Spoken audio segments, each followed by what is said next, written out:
you to incriminate your ass. You gotta be careful. So we're gonna talk about manipulation and worse behavior. But before we get into that, I do want to talk about this Ricky Rush shit. Oh. Yeah. We want to talk about that. Dallas has its own drama. We know one thing I always say on this show is what, Sonny? Keep the drama what? On TV and not your life. That's what I say. You didn't even know that. It's fucked up. But it's okay. You learn today. You gonna learn today. Keep that drama on TV and not your goddamn life. You know what? But, what? I was gonna say that. Okay, great. Moving forward. We have Donna Fields breaks her silence at the allegations of Ricky Rush, pastor of Inspiring Body of Christ Church in Dallas, Texas. She went on Facebook Live this past Saturday, and it was titled, "What's Done in the Dark Always Come to Light." So she went live. It's on the Tea and Whiskey page. She went live for maybe like an hour and 20 some odd minutes, just pretty much telling her story. There was an article in Dallas Morning News that came out a few weeks ago regarding her and a half-sister, basically coming out about how Ricky Rush pretty much sexually molested them while they were teenagers in the 90s. He was a teacher at the Skyline High School. I think it was a theater arts teacher or whatever, and he made a pass to her, and then after a while, Donna is saying that, long story short, she was a teenager, she was pregnant, vulnerable. Parents pretty much said, wrote her off because she was pregnant. And she had this teacher who was like, "Hey, I'll take care of you. I got you," whatever. Mm-hmm. And when you're in vulnerable states, when somebody says, "I got you," you gonna run and jump, So that's basically what she's saying what happened. And next thing you know, they're in a sexual relationship, and he's taking care of her, buying her maternity clothes, buying her kids clothes. And then next thing you know, she's married. She gets married twice, but she's still dealing with Ricky on and off in between these marriages. But she did say that she did not mess with him during the marriages. It's just in between those relationships, she was still fooling around with him or whatever. Mm-hmm. And she also said that it was not she was not attracted to him. She don't know why, but sometimes I just see it as survival. You know what I'm saying? Straight up. It's just straight survival. But anyway, she said she went to therapy because she had some other issues that she was dealing with. But come to find out, when she told that story to her therapist, that's when the therapist said, "Honey, baby, you were sexually assaulted." It's like she had to go to therapy to realize what had happened to her, because I guess what she experienced was leading to... Young. Yeah. She was just 16. You're 16 years old. Your parents kick you out because you having a baby out of wedlock. Mm-hmm. And our parents were heavy in the church. So he probably was pulling strings and puppet mastering the shit out of them. Exactly. And then what did it for her, what made her really come forth with that, was she said she wasn't the only one. She thought she was the only one. Because whenever she called, he picked the phone up, and whatever she needed, he was there. So when you find out it's you plus 49 more, what do? So you can go to Tea and Whiskey page and look that up. But I had to do a show about manipulation and the different types of manipulators. There's 10 type of manipulators, and toxic people. You got to know about them. You know what I'm saying? So how would you? What did you? I mean, you watched. I think I sent the video to you. What did you think about it? I mean, do you have any speculations? I mean, about this whole story. I mean, what do you think about it, Sonny? I just know way back in the day when he was on the radio, and he would always say, "What in hell do you want? Heaven has all that you need." It always sounded like to me like he was like, "Ooh, give me some more of that." Kissing girls on their shoulder or something, doing some old sneaky shit. So I just know right now, if that was my daughter. Oh man. I already know. See me, that's why when I would go to church and they, "Oh, this is a beautiful little girl," and I would I would put my arm on my daughter's shoulder and give the pastor a look like, "Don't you put your arms around my daughter once you want to get your ass knocked the fuck out before you even do your sermon." Right here. Right here, right now. I always felt like that. Yeah. Keep your hands to yourself, pastor.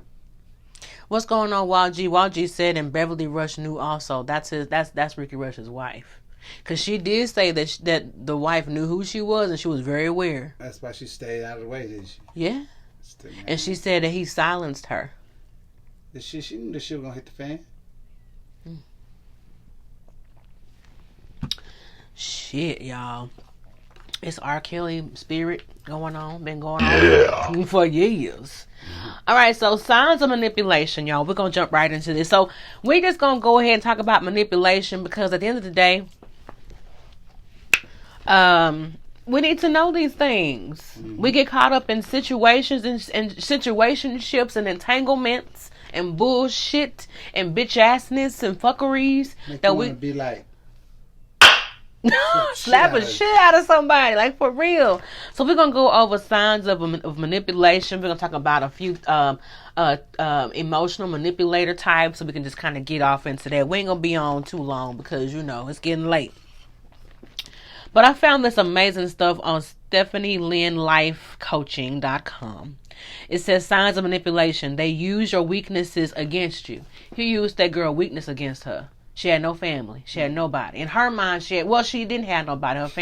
Her family kicked her to the curb because she was pregnant. Yeah. So he used her weakness. That's right. Manipulate the shit out of that. He sure did. Not only that, he used her age. He knew she was young. Mm-hmm. Well, she was young and desperate. You need a few dollars. Hit me up. Young and desperate. They are witty and ready to argue. They already have put together what they gonna say to you. They got the rebuttal. It's already set. It's just a trap. Fall in. Mm-hmm. Walk away from them arguments. For real, walk away, honey.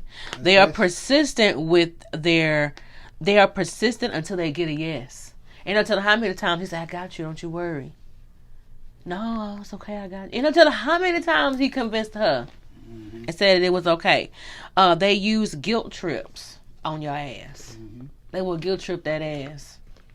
They will make you feel bad because you don't want to do it. Exactly. Yeah. That's all right. That's all right. That's all right. That's all right. I just find another way. Please do. Yeah, shit. And you should, motherfucker. You should. I should be your last resort. You know what I'm saying? Shit. Call me last. Okay. They gaslight you to create self-doubt. Now, gaslighting is like they lie to you. Actions don't match their words. They use whatever is near and dear as ammunition to you. They try to align people against you. They tell you everyone else is a liar but them. They telling the truth. Everybody else is lying. Mm-hmm. But everybody else done said the same shit. Yeah. That came out of your mouth, and everybody saying the exact same thing, but everybody lying, but you not. Mm-hmm. You gonna believe what your eyes are showing you? They lying on me. You gonna believe what you see? They lying. It wasn't me. That's Shaggy mentality. Sorry. All right. Then they project their feelings onto you. They give you the silent treatment. You ever had people get the silent treatment when they're not getting their way? Mm-hmm. I do that. Yeah, what's wrong with you? I've done it before. Look, check yourself, y'all. This ain't just about you checking everybody else. Check yourself, because I know I do the silent treatment. I know I do it. That's why you got thorn up your ass or what? That's right. This shit hurt. What's wrong with you? I know I do that shit. I know I do silent treatment. I work on. That's why I go to therapy. Amen. They judge and criticize their victims. How you going? Their victim. They judge and criticize their victims. Be like, I'm the one took the lugs off his car and left his shit on flat, and so he said he not gonna let me ride in his car no more. He ain't shit. At least somebody took him off. I took the lug. I could have left him on it. What the fuck? Like what? I still can't use my motherfucking car though. I do a bunch of shit to my car because you fucked it up. You fucked it up, and you mad. And you mad at me? You making me mad, making me feel bad because I'm mad at you because you fucking my shit up. Yeah. They had me one time. So I had let a friend of mine drive my car, scratched the rim of my tire, scratched my rim, and I was like, all I did was go, and the first thing came out their mouth. Oh, you think I meant to do that? damn, I wasn't trying to do that. I'm like, damn, you could have said, oh my God, you could have said, ooh, I'm sorry, something, show some remorse. Ooh, I'm so sorry. Nah, oh, you think I meant to do that? Now that you answer me like that, yeah, I do, motherfucker. Exactly. All right, get mad at your they couch. judge, criticize you. Get mad at your couch. I got a good one. Mm-hmm. They get mad at you because they get mad at you because you go tell somebody that they molested you. They be like, you don't want to go oh, you wasn't saying all that shit when I was dropping the money to you. Ooh, see that bullshit right but there. You took the cars. That's crazy. What you think they gonna say when they say you took the cars? Nothing. What you think? You think Ricky Rush said that? Hell yeah. She said that he would demonize people. Like if they would try to tell the truth about his ass, they would demonize him. And which is the fucking truth. What Walter say when you leave the church? I left the church back in, I was a member. I left the church back in, let's see, 6 + 5, 2011. By 2010, 2011, I left the church. I left because it was a lot of manipulation. Now, I didn't have those allegations, thank God. I was just too young for his ass. Too old for his ass. But I left the church because I didn't like how he handled everybody. He was very manipulative. It's like you have to, most churches, when you join a church, when I grew up in church, when you would join a church and you want to sing in the choir or you want to be on the usher board, whatever you wanted to do, you just go to new membership orientation or whatever. And after you complete that, you can do whatever you want as far as serving in the church. Whatever you think your gift is, that's what you want to do. Well, this motherfucker will have you jumping through fiery hoops and shit. Like, I wanted to sing in the choir. So, in order to sing in the choir, you have to kind of show up to these meetings for hours upon hours, listen to him talk and shit. And then when you finally get done with that, then we'll do, like, exercises and you'll do laps around the gym and shit like that. So, you gotta be prepared because we do 3 services and you gotta run around and all that shit. And it's like, okay, cool. But at some point, if I've been coming to these meetings for months in and I'm still not singing in the choir, what the fuck am I doing it for? And it dawned on me, you are doing this shit to weave out those you cannot control. Over time, either you're going to get tired and you're going to leave, or you're going to program yourself to stay and become whatever the fuck he wants you to be so that you can be a part of this organization. And so I just chose to opt the fuck out. And I used to get teased all the time for going to church. They used to say, oh, it's a cult, it's a cult. And over time, I'm like, yeah, I think it was a fucking cult, because it was like, it's like you felt like if you did not go to church, you were going to die. He made you feel like if you don't go to church, you're going to die. Satan want to kill you. And then when you start going to church and you would hear people talk so negatively about it, he would say stuff like, the devil's going to use whoever to talk. You're going to hear negative things about this church. You're going to hear this and you're going to hear that. That's just the devil and the enemy talking to you. Now, that's not what he said verbatim, but that's just basically what he's been saying. So when you hear these negative things about him, you automatically just shoot away, because like, oh, well, he already said, because he's already telling everybody that God is using him to talk to you. So you're believing that God is telling you not to believe that shit. That's all the devil. You know what I'm saying? And he will demonize anybody who leaves the church. He's already like, well, they left because whatever, like, well, it was just their time to go, or some people just can't go with you to your next level type shit. But what it was is he was talking shit and demonizing people for leaving, when all in all, you did something to them people and they left. That's what the fuck happened. Clicks. Yeah, the clicks. Yeah, it was like you were being hazed to do any fucking thing. You got people in the live feed? You see anything? No. We just got Walters. Yeah, Walters on there. So that's what I experienced. So I didn't experience the whole sexual part, thank God. He knew who'd do that shit too. He could have done that shit to me. I would have flinged a little funky ass off away from me. Little little Jimmy niglet. the cricket looking ass. A little niglet. Yeah, cricket bug looking ass. Boy. Anyway, but my heart. Your motherfucking head. But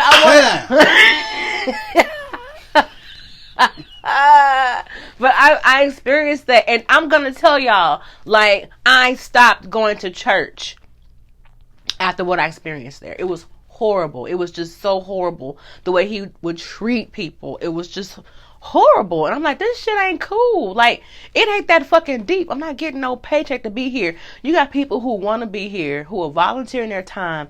They don't have to be here. They're choosing not to spend time with their families to invest in whatever this fucking vision you have. And you just mistreat people, treat them like shit. Treat them like some because you can't control them. And that shit just blew me the fuck away. So I walked up out of there. I never went back.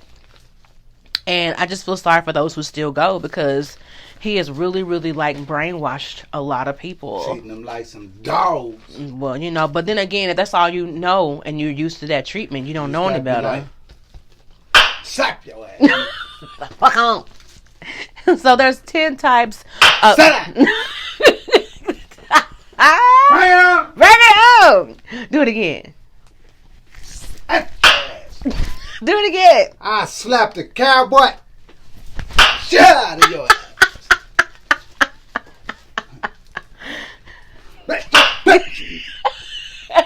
You have it? I ain't playing with you. I don't duck that bit. Beat the shit out of you up in here. You gonna leave me alone? Yeah. You want some more? Hey, never got down with.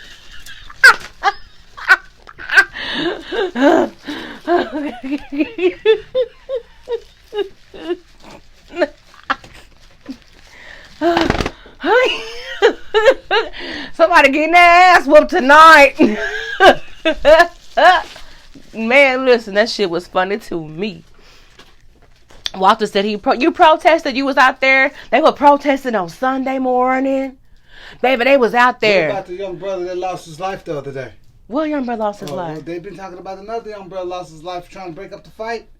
That was in Wolf City. Right. Yeah, the cop shot him in the back, I think. Mm-hmm. I mean, you can look at that cop, look at his face. You know right off the bat, he looks racist. I mean, you can't judge a book by its cover. But they do anyway. But certain ones, it's just like when they think a black man with a hoodie on got a gun. Well, certain ones that look. My advice like to that: quit selling hoodies. Then, if certain people can't wear them, quit selling them. That's what I'm saying, though. Do you see what I'm saying? I know exactly what you're saying. Book by its cover, but this dude here, clearly, I can see it in his eyes. So are they gonna prosecute the police officer or not? He's locked up right now. Yeah, I'm sure he got a bond. But just like the other one just got out, the supremacist associations, they gonna give them that. They gonna come up with that bond money to bond them out for killing a nigga. I'm sorry, that's the way they look at it. Yeah, you're right. It sounds horrible, but it's the fucking truth. The fucking truth. So 10 types of emotional manipulators. You got the constant victim. The constant victim is the kind of individual will always find ways to be the victim in their relationships. Just like, I didn't mean, before we answer that, I just wanted to make, that's what it was. George Floyd's killer. The cop that killed George Floyd, he's out on bond. Oh, yeah, I know. That's why they gave them bonds, of course. Yeah. They have laws to back that shit up. Trust me, it goes deeper. The constant victim is the first emotional manipulator. This kind of individual will always find ways to be the victim in their relationships. Number 2, the one-upmanship, the one-upper. They use